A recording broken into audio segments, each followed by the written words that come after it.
बिस्मिल्लाहिर्रहमानिर्रहीम, अस्सलाम वालेकुम। प्रोग्राम में काबुल आवर और मैं हूं नाज़िया खान। नाज़रीन, अफगानिस्तान को बहुत बड़े बड़े चैलेंजेस का सामना है जिससे वो नबद आजमा है। उसमें एक बहुत बड़ा चैलेंज तालीम के हवाले से भी है और उससे जुड़े मामलात भी हैं। इस सिलसिले में पाकिस्तान का किरदार किसी से ढका छुपा नहीं है। पाकिस्तान की हर मुमकिन कोशिश है कि अफगानिस्तान को इस मैदान में भी जितनी मुमकिन मदद फराहम की जा सके करे। हमने देखा कि एपेक्स कमेटी का जब इजलास हुआ जिसकी सदारत वज़ीर आज़म इमरान खान ने की, उसमें भी उन्होंने स्कॉलरशिप के हवाले से अफगान स्टूडेंट्स की जो मदद है उसको जारी रखने के अज़म का इजहार किया और हिदायत की कि उनको इस सिलसिले में मदद फराहम की जाए। इससे पहले भी अगर आपको याद हो काबुल फॉल के बाद जो पाकिस्तान का स्टूडेंट को फैसिलिटेट करने के हवाले से जो किरदार रहा था वो भी काबिल सताइश है, किसी से ढकी छुपी बात नहीं है। आज काबुल में पाकिस्तानी एम्बेसी में एक सेरेमनी हुई है जिसमें वो स्टूडेंट्स जिनके शॉर्ट कोर्सेज मुकम्मल हुए हैं उनमें सर्टिफिकेट्स तकसीम किए गए हैं। पाकिस्तान में जो पाकिस्तान के जो सफीर हैं काबुल में, मंसूर अहमद खान साहब, उन्होंने स्टूडेंट्स में सर्टिफिकेट्स तकसीम किए, उनको मुबारकबाद दी और इस उम्मीद और इस ख्वाहिश का भी इजहार किया कि ये स्टूडेंट्स अपनी जो स्टडीज हैं उनको आगे जारी रखेंगे और मुल्क की तामीर नौ में अपना किरदार अदा करेंगे। तो आज प्रोग्राम काबुल आवर में हम इस हवाले से प्रोग्राम में बात कर रहे होंगे। इसके अलावा अफगान उबूरी वजीर खारजा मौलवी अमीर खान मुत्तकी दौरे कतर के बाद वापस पहुंच गए हैं। क्या बातचीत हुई, उनकी बड़ी अहम मुलाकातें वहां पर उनकी हुई हैं।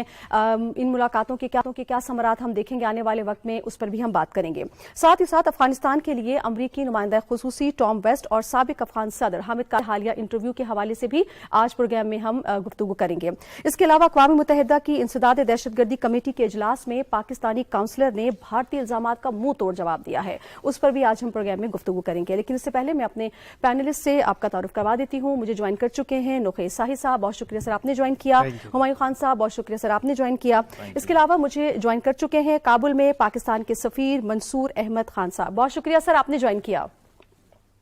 जी बहुत शुक्रिया, बहुत शुक्रिया सर। पाकिस्तान का जो किरदार है अफगानिस्तान में खासतौर पर तालीम के शोबे के हवाले से मैं चाहूंगी आप हमारे नाजरीन को जरा डिटेल में उस हवाले से बताइएगा। देखिए, पाकिस्तान और अफगानिस्तान के दरमियान तालीम के शोबे में गुज़िश्ता कई दहाइयों से बहुत अच्छा कोऑपरेशन चल रहा है। लेकिन अभी खास तौर पे अगर मौजूदा हालात की बात करें, मौजूदा कॉन्टेक्स्ट की बात करें, तो 15 अगस्त के बाद जो हालात यहाँ पे पैदा हुए थे उसमें हमने देखा कि अफगानिस्तान के अंदर से बहुत से लोगों की, एक तो यहाँ से फॉरेन एक्सपर्ट्स की का इनखला शुरू हुआ, फॉरेन फोर्सेस का इनखला हुआ, लेकिन साथ ही बहुत से अफगान जो यहाँ पे इनकी ब्यूरोक्रेसी का हिस्सा थे, इनके इंस्टीट्यूशंस का हिस्सा थे, इनके लिए इनकी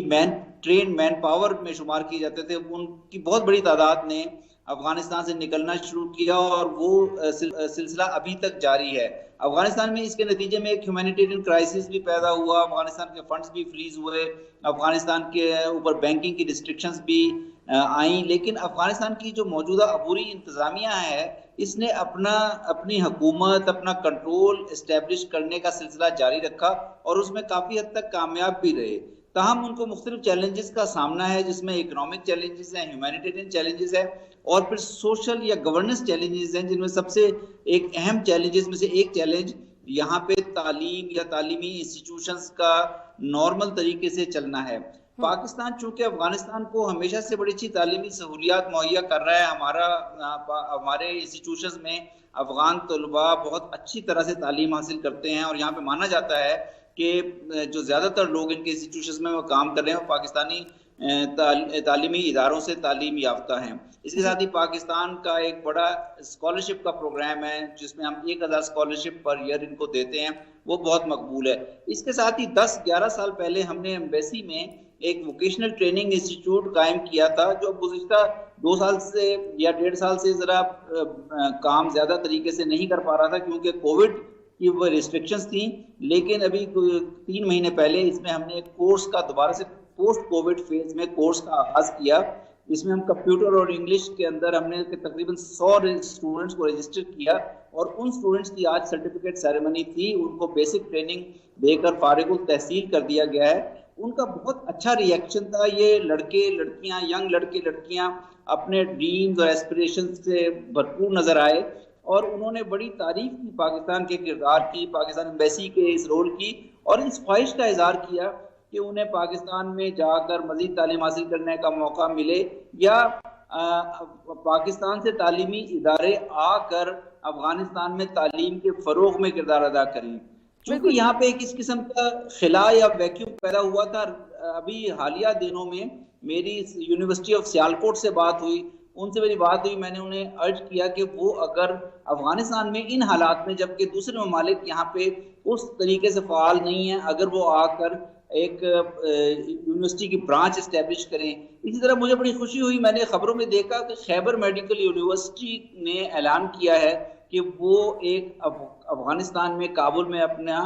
कैंपस कायम करेंगे। तो मेरे ख्याल में ये बहुत अच्छा मौका है कि हमें अफगानिस्तान की कौम को एक एतमाद साजी के जरिए इस प्रोसेस में लाना चाहिए, और ये खित्ता, ये अफगानिस्तान जो कि जंग और जदल का शिकार रहा है गुज़िश्ता 4-5 दहाइयों से, इनको एजुकेशन, इकोनॉमिक कनेक्टिविटी की तरफ लेकर जाएं। बिल्कुल ठीक। एम्बेसडर साहब, ये तो बात हो गई जो पाकिस्तान तालीमी शोबे में मदद फराहम कर रहा है। इंसानी बहरान के हवाले से और ह्यूमैनिटेरियन क्राइसिस और कैटास्ट्रोफी के हवाले से अगर हम बात करें तो वो भी बड़ी खौफनाक सूरत हाल है। आप वहां पर मौजूद हैं, ग्राउंड रियलिटीज को देख रहे हैं, आप पाकिस्तान की काविशों को इंसानी बहरान के तनाजुर में कैसे देखते हैं और वहां पर सूरत हाल है क्या इस वक्त? देखिए, यहाँ पे जो सूरत हाल, तो चूंकि 15 अगस्त के बाद से जूं आगे बढ़ते गए रिस्ट्रिक्शंस की मौजूदगी में इनके यहाँ सूरत हाल अबतर होती गई और ह्यूमैनिटेरियन क्राइसिस पैदा हुआ है। और फिर सर्दी का जब मौसम आया तो उस सर्दी से क्राइसिस में की शिद्दत में इजाफा हुआ। अल्हम्दुलिल्लाह इनकी हुकूमत ने, मैं कहूँगा, मुझे तारीफ करनी चाहिए, इनकी हुकूमत ने बड़े तरीके से इन चैलेंजेस को काबू करने की, चैलेंज पे काबू पाने की कोशिश की है और इंटरनेशनल कम्युनिटी भी अपना रोल अदा कर रही है। अभी पाकिस्तान ने बड़ी कोशिशें की और पाकिस्तान के नेशनल सिक्योरिटी एडवाइजर ने एक विजिट किया था 29-30 जनवरी को, जिसमें हमारा मकसद ये था कि इनकी ह्यूमैनिटेरियन असिस्टेंस में हम मजीद अगले चंद माह में या साल में किस तरह से इमदाद कर सकते हैं, किस तरह से ताउन कर सकते हैं, और फिर इनके साथ इनकी हमारी इकोनॉमिक एंगेजमेंट, हमारी ट्रेड ट्रांजिट में किस तरह इजाफा हो सकता है, क्योंकि उससे अफगानिस्तान के रेवेन्यू में इजाफा होता है। लेकिन मेरा ख्याल है कि और साथ ही अफगानिस्तान की क़यादत जो है, जैसा आपने अपने इब्तिदाई में जिक्र किया था, वो भी अपनी काविशों में मसरूफ़ है और उनकी अब कतर में वेस्टर्न इंटरनेशनल कम्युनिटी से और वेस्टर्न डोनर कंट्रीज से मीटिंग हो रही थी जो कंप्लीट हो गई हैं, तो उसमें भी कोशिशें यही हैं। देखिए, ये बहुत ज़रूरी होगा कि अफगानिस्तान एक बड़ा मुल्क है, इसको आइसोलेशन में जाने की बजाय इसको बतदरीज इंटरनेशनल एंगेजमेंट और फिर रिकॉग्निशन की तरफ जाना चाहिए। जो इश्यूज हैं, इंक्लूसिविटी है, ह्यूमन राइट्स है, वुमेन राइट्स है, टेररिज्म के इश्यूज हैं, काउंटर टेररिज्म है, इन सब को बहुत अहसन तरीके से डील किया जा सकेगा अगर अफगानिस्तान की इंटरनेशनल एंगेजमेंट हो रही होगी। जी बिल्कुल। जी दोखिया साहब, आपसे सवाल करना चाह रहे हैं। मंसूर साहब, हमने देखा है कि प्राइम मिनिस्टर इमरान खान ने पिछले जो 1.5-2 हफ्तों में जो इंटरव्यूज दिए इंटरनेशनल मीडिया को, उसमें अफगानिस्तान का इशू जो है बड़ा खुल के दुनिया के सामने रखा है और दुनिया को एक दफा दोबारा जो है बावर करवाया है कि अफगानिस्तान की जो अबूरी हुकूमत है इसको तस्लीम करने के अलावा कोई हल नहीं। इसके अलावा जो ह्यूमैनिटेरियन क्राइसिस है उस पर भी काफी बात की गई है। तो सर, आप क्योंकि उधर ग्राउंड पे हैं, तो इसको जो तालिबान की लीडरशिप है और जो उधर का मीडिया है, वहां किस तरह की पजीराई मिल रही है? देखिए, यहाँ पे तालिबान की लीडरशिप और अफगान जो अबूरी इंतजामिया है उनके साथ हमारी मीटिंग्स भी हुई हैं। वो प्राइम मिनिस्टर के, और हमने जो विजिट्स हुई हैं उसमें प्राइम मिनिस्टर के जो पैगामात हैं वो इनको बड़े वाज़ेह तरीके से कन्वे किए गए हैं और उन्होंने उसको अप्रिशिएट किया है। और मेरा ख्याल है कि जो प्राइम मिनिस्टर बात करते हैं या जो हमारी हुकूमत बात करती है या जो हमारे इदारे बात करते हैं, वो बहुत अहम चीज़ है कि अफगानिस्तान गुज़िश्ता 4-5 दहाइयों से एक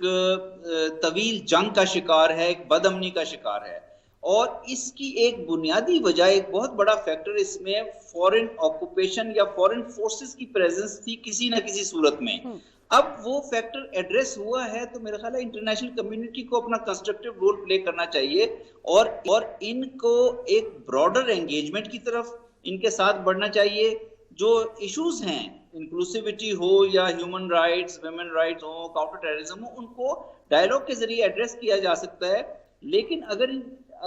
अफगानिस्तान को रिकॉग्निशन की तरफ ना लेके जाया गया या हम ना बढ़े रिकॉग्निशन की तरफ बतदरीज, तो फिर हालात जो हैं वो अफगान अवाम के लिए बड़े मुश्किल होते जाएंगे। ठीक, हमारे साहब आप सवाल पूछना चाह रहे हैं? मैं सब ये जो हालात खराब हो रहे हैं जिसका आप भी जिक्र कर रहे हैं और प्राइम मिनिस्टर ने भी किया और पाकिस्तान की तरफ से बहुत सारे लोग कर रहे हैं, उन खराब हालात में एक तो हम देख रहे हैं कि एड का जो है वो मुतालबा पूरी दुनिया से किया जा रहा है, लेकिन जिस तरह आज आपका भी ट्वीट था, एक जॉइंट चेंबर ऑफ कॉमर्स का एक डेलीगेशन पाकिस्तान में मुख्तलिफ जगहों पे आके दौरा कर रहा है, उस ट्रेड को पाकिस्तान के साथ एसोसिएट करके हम ऐसा क्या कर सकते हैं कि आने वाले दिनों में अफगानिस्तान के जो हालात हैं वो शायद ट्रेड की वजह से किसी तरह से कोई डैमेज कंट्रोल या डैमेज मिटिगेशन हो सकता हो? देखिए, इसमें ये बहुत खुशाइन चीज है कि जो ट्रेड है पाकिस्तान और अफगानिस्तान की, उसमें इजाफा होना शुरू किया है। ना सिर्फ ये कि पाकिस्तान और अफगानिस्तान की ट्रेड में, बल्कि अफगानिस्तान की ट्रेड जो इनके नेबर्स के साथ, हमसाया ममालिक के साथ हो रही है, ईरान के साथ या सेंट्रल एशिया के साथ, उसमें भी बेहतरी के आसार नजर आए हैं। तो मेरा ख्याल है कि इससे अफगानिस्तान को, अगर हम पाकिस्तान के साथ जो ट्रेड है वो जो 1-2 बिलियन डॉलर के लेवल पे चल रही है, वो बड़े आराम से 7, 8, 10 बिलियन डॉलर तक जा सकती है, अगर दोनों ममालिक इसके लिए फैसिलिटेशन के इकदाम पर एग्री करें। और अगर ऐसा होता है तो इसमें जो अफगानिस्तान पाकिस्तान की एक्सपोर्ट्स के जरिए कस्टम ड्यूटी में खासा इजाफा कर सकता है। ये जब से तालिबान की हुकूमत आई है, इस अबूरी इंतजामिया ने जो अपना बजट बनाया है, जो अपने रेवेन्यू फिगर्स शो किए हैं, करप्शन के खत्म हो जाने की वजह से इनके रेवेन्यूज में ऑलरेडी डोमेस्टिक रेवेन्यूज में इजाफा शुरू हुआ है। लेकिन चूंकि अफगानिस्तान की डिपेंडेंस रही है बहुत अरसे से फॉरेन एड के ऊपर, तो इस वजह से जो मसाइल हैं वो बुनियादी तौर पर ये हैं कि जो 75 से 80% इनको जो एड मिल रही थी वो खत्म हो गई है, और अब जो 20% के करीब एड आ रही है वो ह्यूमैनिटेरियन आ रही है, और हुकूमत अफगानिस्तान को उसमें से शेयर नहीं मिल रहा। तो मेरा ख्याल है कि ट्रेड और ट्रांजिट और कनेक्टिविटी जो बढ़ेगी, उससे ऐसे रिसोर्सेज गवर्नमेंट्स के लिए भी रेज होंगे और पब्लिक के लिए भी रेज होंगे, जिसमें अफगान बिजनेसमैन जो है बहुत ज्यादा इंटरेस्टेड है। अभी एक डेलीगेशन आपने बताया विजिट कर रहा है, दूसरा जो Afghan chamber of commerce and industry का अलहदा से डेलीगेशन है या अलहदा से जो उनका चेंबर है, वो मेरे साथ इन टच है, और वो चाहते हैं कि पाकिस्तान के साथ जॉइंट वेंचर्स में, चाहे वो सीमेंट के सेक्टर हो, शुगर का सेक्टर हो, एग्रीकल्चर के सेक्टर हो, कोल का सेक्टर हो या दीगर माइनिंग के सेक्टर हो, इसमें ताउन को बढ़ाया जाए। मेरे ख्याल में इकोनॉमिक एरियाज में ताउन दोनों मुल्कों के लिए सूदमंद होगा और दोनों मुल्कों की इंटरेस्ट में है। बिल्कुल ठीक। एम्बेसडर साहब, आपकी हामिद कारजाई साहब से भी मुलाकात हुई और दीगर सियासी कायदीन से भी मुलाकातें हुई हैं, तो क्या अफगानिस्तान में आप जल्द ही मुश्तरका हुकूमत का कयाम देख रहे हैं? क्योंकि आलमी बरादरी का एक बहुत बड़ा प्रेशर है तालिबान पर कि एक जामे हुकूमत वहां पर नजर आनी चाहिए। देखिए, मेरी हामिद कारजाई से भी मुलाकात हुई, मेरी डॉक्टर अब्दुल्ला से भी मुलाकात हुई, और हमने उसमें बड़ी फ्रैंकली, बड़ी ओपनली तमाम इश्यूज जो हैं उनका पर्सपेक्टिव, हमारा पर्सपेक्टिव, अफगान हुकूमत का पर्सपेक्टिव डिस्कस किया। मेरा ख्याल है इस वक्त एक हम ऐसी स्टेज पे हैं जहां पे सब इस बात को तस्लीम करते हैं कि अफगानिस्तान से गैर मुल्की तसल्लुत का खात्मा हो चुका है, और अब अफगानिस्तान को अपने अंदरूनी मसाइल का हल एक पॉलिटिकल फ्रेमवर्क के जरिए, एक ह्यूमन राइट्स की रिस्पेक्ट के जरिए, एक काउंटर टेररिज्म के जरिए खुद इसको तलाश करना है और आगे बढ़ना है। ये चूंकि अफगानिस्तान का अपना मामला है, तो हम चाहेंगे कि अफगानिस्तान इसमें खुद पेशरफ्त करे। हमारी तरफ से या दीगर ममालिक जो हमसाया ममालिक हैं उनकी तरफ से अफगानिस्तान की सपोर्ट की जा सकती है उनके इंटरनेशनल कॉन्टेक्ट्स में, लेकिन अफगानिस्तान एक सॉवरेन खुद मुख्तार मुल्क है, और उनको अपने इन सियासी मसाइल या अपने सियासी निज़ाम, किस किस्म का वो सियासी निज़ाम चाहते हैं, किस किस्म के स्ट्रक्चर्स चाहते हैं, इंस्टीट्यूशंस चाहते हैं, इसमें मेरा ख्याल है खुद ही उनको आगे बढ़ना होगा, और हम अब उनको इसमें सिर्फ एक नेबर के तौर पे, हमसाये के तौर पे सपोर्ट मुहैया कर सकते हैं। लेकिन ये मेरी अच्छी डिस्कशंस हुकूमत के लोगों के साथ और यहाँ पे जो दूसरे लीडर्स हैं वो हो रही हैं, और इससे एक उम्मीद बनती है कि जंग के खात्मे पे सब यकसा हैं और सब चाहते हैं कि एक पुरअमन रास्ता मुंतखब किया जाए और रीजनल कनेक्टिविटी की तरफ बढ़ा जाए। जी एम्बेसडर साहब, आप अगर हम 6 माह का अहाता करें जो तालिबान अबूरी हुकूमत को हुए हैं, तो आप उनकी ओवरऑल कारकर्दगी को कैसे देखते हैं? क्योंकि वहां पर आप ऑन ग्राउंड मौजूद हैं, तो आप बहुत बेहतर हमें समझा सकते हैं, क्योंकि हम ये देख रहे हैं एक मुनज़्ज़म प्रोपेगेंडा भी किया जा रहा है तालिबान हुकूमत के खिलाफ, और वो बारहा उसको कह भी रहे हैं कि हमारी अच्छी बात को पसे पुश डालकर किसी भी एक छोटे से वाक़ये को बहुत ज्यादा प्रोपेगेट किया जाता है। तो उस हवाले से आप क्या कहेंगे? मेरा ख्याल है गुज़िश्ता 6 माह का अगर एक ऑब्जेक्टिव रिव्यू किया जाए तो उनकी परफॉर्मेंस, उनकी जो गवर्नेंस है वो उसकी तारीफ करना होगी कि उन्होंने अपना पहले इस 6 महीने के फेज में अफगानिस्तान के तमाम इलाके के ऊपर, तमाम सूबों के ऊपर, तमाम शहरों के ऊपर अपना कंट्रोल इस्टेब्लिश किया है, तमाम इंस्टीट्यूशंस का कंट्रोल संभाला है, और तमाम शहर, तमाम गांव, तमाम इलाका अफगानिस्तान का उनके ज़ेरे नगी है और लाइफ बड़े नॉर्मल तरीके से यहाँ पे देखी जा सकती है। लेकिन साथ ही जो चैलेंजेस हैं उनका भी अहाता करना ज़रूरी है, और वो चैलेंजेस हैं चूँकि उनके जो फंड्स थे वो फ्रीज कर दिए गए, उसके बाद उनके ऊपर बैंकिंग रिस्ट्रिक्शंस अप्लाई हो गई, इंटरनेशनल कम्युनिटी की तरफ से उनको तस्लीम नहीं किया गया, रिकग्नाइज नहीं किया गया, तो उनके साथ दुनिया का नॉर्मल बिजनेस नहीं हो रहा, नॉर्मल एंगेजमेंट नहीं हो रही। मेरा ख्याल है कि अब ज़रूरी है कि इस 6 महीने के मुकम्मल होने के बाद अगले चंद माह में इस डायलॉग में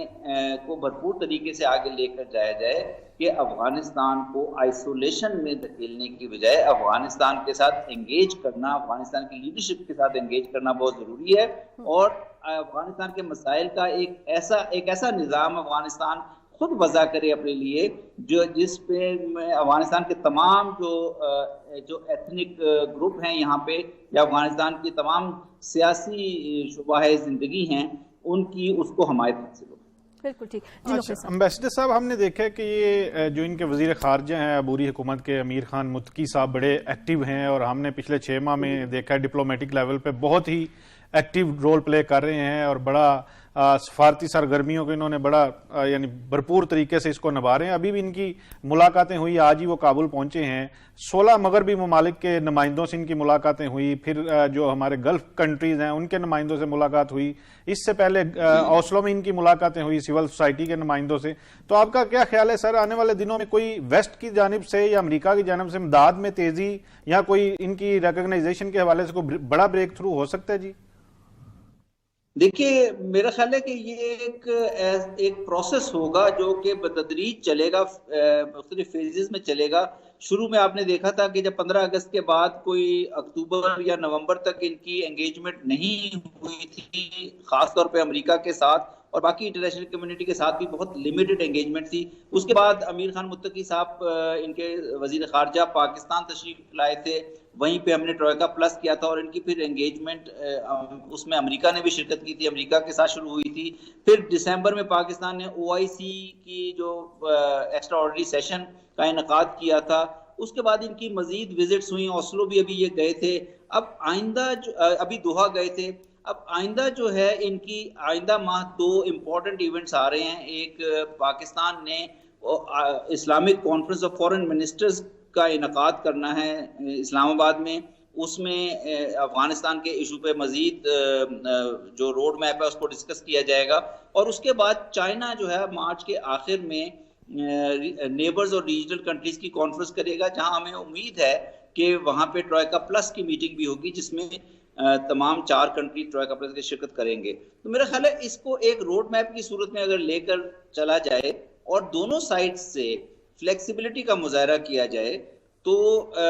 मेरे ख्याल में एक बड़ी उम्मीद की सूरत पैदा हो सकती है। बिल्कुल ठीक। जी हुमायूं साहब, आपको सवाल करना जो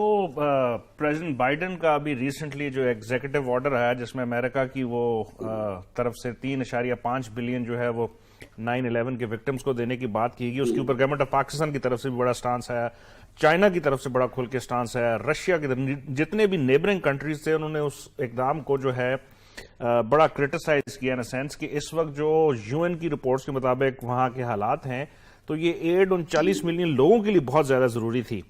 इस तनाजुर में आप ये देख रहे हैं कि रीजनल कंट्रीज के आइंदा आने वाले जो इजलास हो रहे हैं, कोई ऐसी बात होगी जिसमें एक तो अमेरिका के ऊपर शायद कोई थोड़ा दबाव डाला जाए कि उस एड को रिलीज किया जाए, जो कि इस वक्त अफगानिस्तान की अवाम के लिए ज्यादा जरूरी है, ना कि जो उसके ऊपर हम बहस नहीं कर रहे कि 9/11 के विक्टिम्स को मिलनी चाहिए, नहीं, वो उनका अपना फैसला, लेकिन इस वक्त 40 मिलियन अवाम जो हैं वो तरस रहे हैं एड के लिए। जी देखिए, जब ये फैसला हुआ था, जब अमेरिका ने उनके एसेट्स फ्रीज करने का फैसला किया था, पाकिस्तान ने उस वक्त से लेकर अब तक ये कंसिस्टेंटली ये पोजीशन रखी है कि ये फंड्स अफगानिस्तान के फंड्स हैं, अफगानिस्तान का सॉवरेन एक राइट है कि वो इन फंड्स का किस तरह इस्तेमाल करे और ये फंड्स रिलीज किए जाएं अफगानिस्तान को। बारहा अपने इंटरव्यूज में प्राइम मिनिस्टर ने भी इस बात पर जोर दिया, और पाकिस्तान के वज़ीर ख़ारजा और दीगर लीडर्स भी इस बात पर जोर देते रहे। अब जब ये US की तरफ से जो डिसीजन आया है, इस पे भी पाकिस्तान ने जो अपना एक असूली मौक़िफ़ दिया है, वो यही है कि ये फंड्स अफगानिस्तान के हैं, इन फंड्स का को किस तरह यूटिलाइज किया जाएगा, ये अफगानिस्तान का सॉवरेन डिसीजन होना चाहिए। अफगानिस्तान अपनी रिक्वायरमेंट्स के मुताबिक, अपनी ज़रूरियात के मुताबिक इन फंड्स का इस्तेमाल करे और इन फंड्स को रिलीज होना चाहिए। तो मेरा ख्याल है जो आप दूसरे ममालिक से भी इंटरेक्शन आया, रिएक्शन आया, और मैं आपको ये बताऊं कि मैंने यहाँ पे बड़ा क्लोजली ऑब्जर्व किया कि अफगानिस्तान से बहुत सीरियस रिएक्शन आया, और अफगानिस्तान में तमाम नुक्ता नज़र के लोगों ने, खा वो तालिबान के सपोर्टर्स हों या ना हों, तालिबान के मुखालिफिन हों बेशक, उनकी तरफ से भी बहुत सीरियस रिएक्शन आया है कि ये अफगानिस्तान के फंड्स हैं और इनका रिलीज होना अफगानिस्तान के लिए जरूरी है। तो मेरा ख्याल है रीजनल जो मीटिंग्स हैं या ट्रॉयका प्लस हैं, उनमें भी ये मामला ज़ेरे बहस आएंगे और डेफिनेटली इनका अपना इम्पैक्ट होगा। और हमारा असूली मौक़िफ़ यही है कि इन फंड्स को अफगानिस्तान की ज़रूरियात के लिए रिलीज होना चाहिए। जी एम्बेसडर साहब, जिस तरह अभी आपने फरमाया कि अफगानिस्तान में भी काफी सख्त रद्दअमल आया है और बाज़ाब्ता तौर पर उनकी जानिब से कहा गया है कि ये जुल्म है, ज्यादती है और गरीब आवाम के जो पैसे खाने के मुतरादिफ है। ये जो अगर अमरीका इसको फैसले को वापस नहीं लेता, तो क्या आपको लगता है कि मुस्तकबिल में अमरीका और अफगानिस्तान के जो ताल्लुकात हैं वो डैमेज हो सकते हैं, क्योंकि तालिबान हुकूमत की जानिब से कहा गया है कि फिर हम अपनी पॉलिसी को भी रिव्यू करेंगे? देखिए, अफगानिस्तान की क़यादत का ये एक अच्छी जो बात हुई है गुज़िश्ता 6 महीने में कि अफगानिस्तान की क़यादत का एक बराह रास्त राब्ता जारी है दुनिया की क़ुव्वतों के साथ, वेस्टर्न कंट्रीज़ के साथ और यूनाइटेड स्टेट्स के साथ भी। अभी ओस्लो में भी जब वज़ीर ख़ारजा